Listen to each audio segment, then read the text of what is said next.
je dirige un service qui connaît effectivement la réalité des violences sexuelles dans ce pays. Ce n'est pas un abus de langage de dire qu'il y a de la violence sexuelle dans notre pays. Et je peux vous dire que les statistiques hospitalières, je ne dis pas les femmes qui ne portent pas plainte, mais nous sommes nettement au-dessus de la moyenne sous-régionale.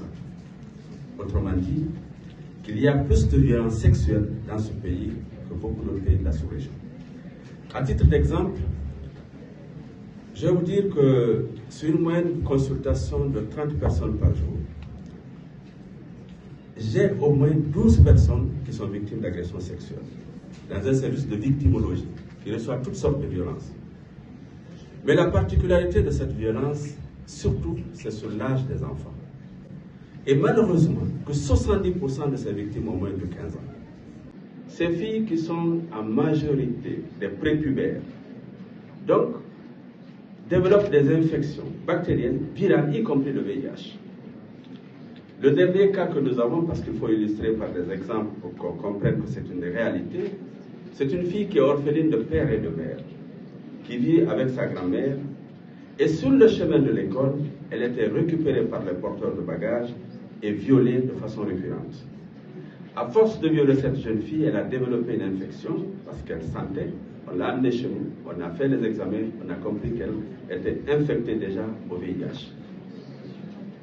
Je ne parle pas des filles prépubères qui ont des déchirures, pour lesquelles Mme Baldé a bien insisté, qui ont des complications anatomiques qui font qu'elles ont un problème de santé de la reproduction. Si nous voulons des jeunes filles, la procréation de nos enfants de demain, il faudrait bien qu'on essaye de protéger leur santé de reproduction. Donc les filles qui sont violées à cet âge développent des lésions qui font que leur santé de la reproduction est compromise. Je voudrais profiter de la présence du représentant du ministre de la Justice pour dire que c'est une réalité et malheureusement, les décisions de justice ne vont pas avec les dispositions du Code pénal. Il est établi que dans notre pays, que le viol est un crime.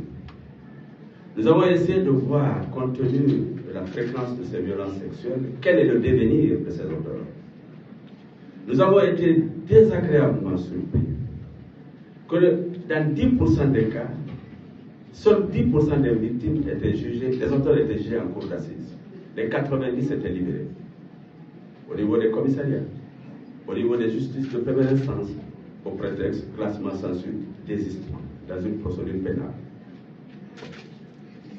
Mais si cela est, ça pose un réel problème. Parce que de plus en plus maintenant, on est en train de gérer la récurrence. C'est-à-dire ceux-là qui ont déjà fait une fois, qui ont violé 2 fois et 3 fois. Donc je pense que nous devons tenir compte pour dire que la lutte pour la prévention de la violence sexuelle doit passer obligatoirement par l'application des dispositions du Code pénal. En ce qui me concerne, à ma qualité de représentant du Conseil national de la transition, je voudrais rassurer ici que nous allons travailler pour d'abord renforcer les dispositions légales existantes en matière de lutte contre la violence sexuelle, mais aussi de faire des propositions allant dans le sens d'améliorer les conditions de prise en charge de ces violences sexuelles.